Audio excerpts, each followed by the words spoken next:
大家好，最近啊，在《自然物理》上发表了一篇很有意思的社论啊，讨论了去年夏天那个轰动一时的 LK99事件啊。今天啊，我们就从这篇文章出发，聊聊科学传播的所谓新变化啊。这个文章的标题啊叫 "Party like it's LK99"，尽情庆祝 LK99啊。他说啊，最近关于室温常压超导体的声称在社交媒体上引起了轰动。随着风头逐渐平息啊，我们来总结一下这次经历给我们带来了哪些启示。2023年7月23号啊，两篇具有重叠作者的预印本啊，就是指的 Archive 上的这个2307-12208和2307-12037，在 Archive 上发布啊，声称啊显示了铜掺杂的铅磷灰石啊，在室温和常压下具有超导性。更通俗的说呢，这种材料被称为 LK99，它名称呢就来源于两位发明者和它首次合成的年份。尽管过去啊也许多啊有过类似的这种超导性的声称，但是这次发生了不同的事情，在社交媒体上啊，人们异常兴奋。从那时起开始的几周里边，世界各地的实验室呢，都纷纷进行了复制实验和理论模拟。目前的共识啊，似乎是呢，这种材料并没有表现出零电阻状态，相反呢，似乎是由于杂质重排引起的相变，导致了预印本显示的这个电阻下降。与预印本一起上传的一个视频啊，它声称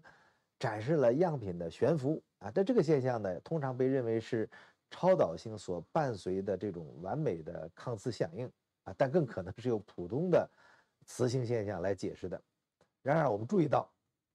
在写作的时候啊，作者呢仍然坚信这个结果。然而，在短短的一段时间内啊，无论是专业的物理学家还是普通的观察者，都对这个发现产生了强烈的兴趣。人们分析了数据，讨论了如果结果属实可能带来的技术和社会的影响，甚至提出了金融市场这种投机的建议。物理学中的其他学科啊，有时也会经历类似的这种兴趣激增。无论是粒子对撞机潜在的新粒子的发现，还是望远镜数据揭示了有关外星天体的新信息，能够迅速的汇集讨论和反应的部分原因啊，是许多实验室呢已经拥有相关的设备和专业知识，能够参与到其中。而这次啊，并非这样啊，当然了，同时几十个团队呢投入了大量的精力，就是精确的验证了初步的结果，而在这种程度上啊，这个效率是不是很高的？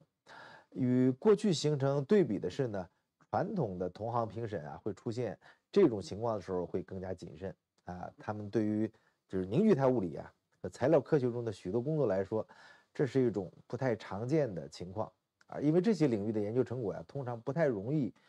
激起公众的这种广泛兴趣。但是啊，研究社区的反应值得肯定。一开始的怀疑态度啊，我们以前也没有见过这种情况，很快就被耐心的工作所取代。这些工作呀，旨在向没有背景的公众解释这些物理现象。尽管在社交媒体上无疑呢也有一些意见是比较片面的，但是大部分的评论呢都比较详细，具有建设性，而且富有教育意义。许多人参与到其中，特别是 Inna Vishik、Leslie Shoup 和 Michelle Furrer 啊，他们花时间将技术细节翻译成更容易理解的内容啊，值得特别表彰。哎，他这儿怎么没有说 New Storyteller 呢？差评啊。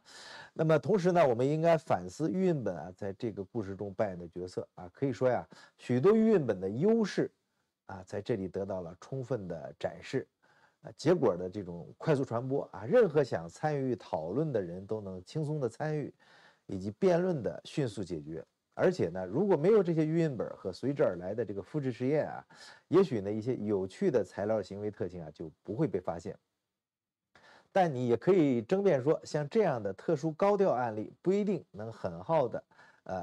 方便的转化为正常的科研实践。在某种意义上，材料能够如此迅速的引发轰动，或许是幸运的。正常情况下审稿人很可能向作者提出一系列的技术问题，并建议进行一些额外的测量，会使数据呢更加的稳健。无论是作者能否进行这些测量，都会决定论文的命运啊。尽管这可能需要很长的时间，但那时候所需的工作量要少得多。最后啊，我们回到 LK99这个故事所引起的高度关注啊，显然啊，如果没有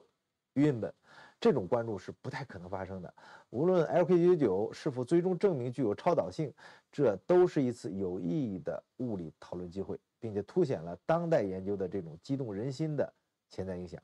因此啊，理想的情况是，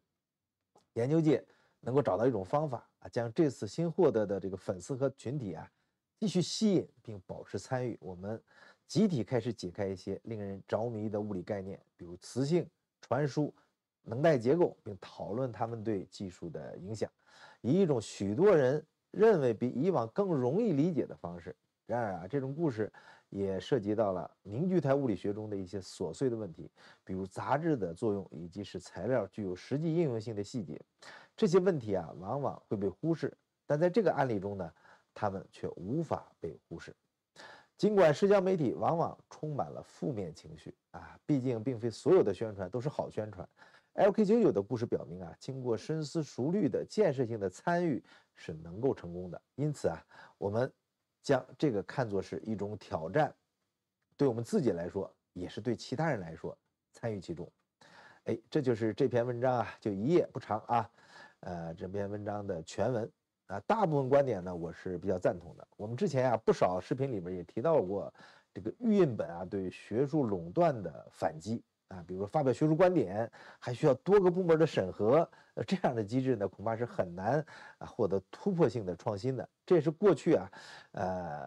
大家看到的正在发生的事儿啊，包括中国国内的不少跟进者的研究啊，并没有获得原单位的支持，而且整个主流学界对于新观点呢，它持敌视或者漠视的态度，这些都是阻碍学术发展的因素。好吧，这就是今天的视频。明天啊，我们会接着聊一些